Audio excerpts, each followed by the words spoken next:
그렇게 두 차이를 이해하시면 좋겠습니다. 그래서 보통 웨이지 리지디티는 거시경제학에서는 실질 임금 경직성보다는요, 명목 임금의 경직성을 더 비중 있게 다루고 있습니다. 그래서 제가 어, 그 지금 한국은행에 계신 분과 무슨 코로나 바이러스 관련해서 무슨 그 작업을 하나 프로젝트를 하나 하고 있는데요. 예, 결과는 어느 정도 나왔고 뭐 괜찮은데 이제 그 갑자기 또 상황이 바뀌었잖아요. 아직 코로나가 한참 저는 되게 위험한 상황이 계속되고 있다고 생각하는데 뭐 정부도 그렇고 한국은행도 그렇고 뭐 포스트 코로나를 지금 벌써부터 걱정하고 있습니다. 지금 당장 우리의 걱정이 끝난 것도 아닌데 뭐 여하튼 포스트 코로나를 걱정하고 있어요. 지금 뭐 그래서 뭐 조금 그렇긴 하지만 명목 임금 경직성에 대한 지금 이슈를 좀 보고 있는데요. 제가 개인적으로 되게 좀 어렵습니다. 여하튼 명목 임금 경직성을 우리가 웨이지 리지디티의 중요한 요인으로 보고 있고요. 사실 그때그때 약간 트렌드가 있어요. 거시경제학자들이 어떨 때는 nominal wage rigidity라고 해서 명목 임금의 경직성을 되게 깊게 연구할 때가 있고 또 어떤 시기에는 실질 임금의 경직성을 또 비중 있게 또 연구하는 시기가 있습니다. 이게 좀 트렌드가 있는데요. 지금은 약간 유행이 명목 임금 경직성을 스터디하는 쪽으로 약간 유행을 타다가 지금은 임금 경직성에 대한 이야기를 잘 보지는 않습니다. 그게 또 여러분 아시겠지만 학계에서도 유행이 좀 있어서요. 요즘 유행은 별로 이렇게 웨이지 리지디티를 중요하게 보는 것 같지는 않아요. 뭐 여하튼 우리가 여기에서 보려고 하는 것은 실업이라고 하는 것이 임금 경직성 때문에 나타날 수 있다라고 하는 걸 여기서 보고 싶습니다. 자, 임금 경직성 때문에 실업이 발생한다는 거고요. 그러니까 사실 앞에서 봤던 마찰적 실업에 대한 이야기는 사실 구체적으로 여기서 보지는 않습니다. 제 전공이 그쪽이기도 한데요. 뭐 자세히 보지는 않고 우린 여기에서 주로 많은 시간을 임금 경직성과 그로 인한 실업의 문제에 할애하겠습니다. 그래서 임금 경직성이라고 하는 것은 주로 임금이 현재 임금 수준에서 임금이 스톡돼 가지고요. 정체돼서 스톡돼서 뭐 올라가지도 않고 내려가지도 않는 그런 상황인데 우리의 관심사는 주로 임금이 떨어지지 않는 상황이에요. 그래서 보통 임금 경직성은 아래쪽으로 내려가지 않는 상황일 때 우리가 관심을 갖고 스터디를 합니다. 그래서 이걸 보통 어려운 말로 임금의 하방 경직성이라는 표현을 쓰는데요. 저는 그런 표현 별로 좋아하지 않아서 downward rigidity라는 표현을 더 많이 씁니다. 제가 이렇게 표현해 보죠. 우리의 관심사는 임금이 아래로 떨어지지 않는 경우, 좀처럼 아래로 떨어지지 않는 경우예요. 그래서 이걸 우리가 downward rigidity라고 얘기합니다. 올라갈 땐 잘 올라가는데 떨어질 때 잘 안 떨어지는 경우 그런 상황을 우리가 좀 생각해 보겠습니다. 물론 이제 최저임금에 대한 이야기도 여기서 할 것이고요. 자, 언제 실업이 발생할 수 있냐면요. 실제 시장 임금이라고 하는 것이 마켓 클리어링 웨이지라고 하는 게 바로 경쟁 균형에서 결정되는 균형 임금이었습니다. 이퀄리브리엄 웨이지죠. 이퀄리브리엄 웨이지가 여러 개 존재할 수 있으니까 여기에선 제가 마켓 클리어링 웨이지 W 스타보다 높게 설정이 된 상태에서 떨어지지 않는 경우, 자 그러면 노동에 대한 초과 수요가 죄송합니다. 노동에 대한 공급이 노동에 대한 수요를 초과하기 때문에 초과 공급 현상이 나타나게 돼요.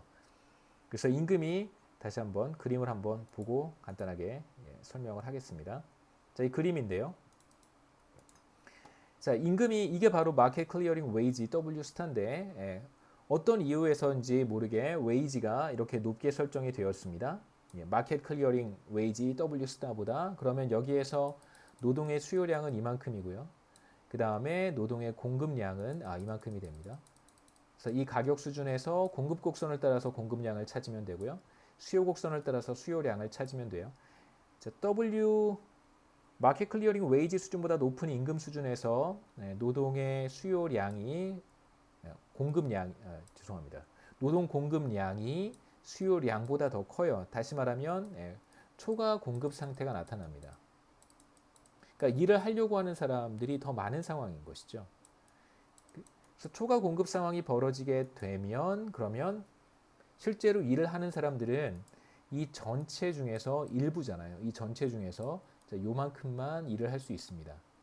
약간 뭐 선착순이 될 수도 있고 뭐 제비뽑기 같은 방식이 될 수도 있겠지만 여하튼 이 사람들은 일을 못 하겠죠. 노동시장에 초과 공급 상황이 나타날 수 있고 그로 인해서 나타나는 실업을 우리가 여기에서 살펴보도록 하겠습니다. 그런 실업을 사실 구조적 실업이라고 우리가 불러요.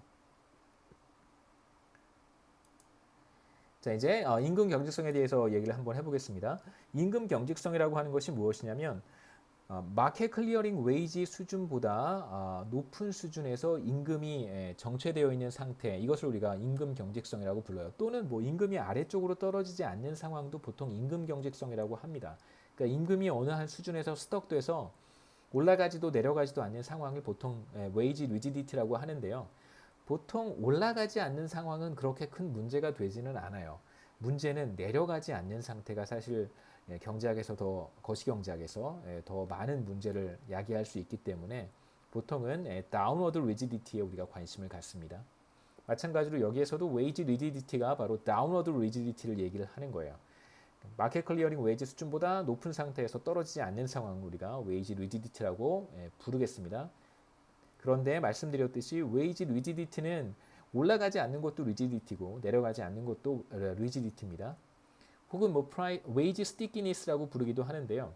그러니까 가격이 경직적일 수도 있고 임금이 경직적일 수도 있어요. 가격이 제대로 신축적으로 조정되지 않거나 임금이 신축적으로 조정되지 않는 경우 둘 다 가능합니다. 거시경제학에선 보통은 프라이스가 가격이 스티키한 경우에는 보통 프라이스 스티키니스라고 보통 부르고요.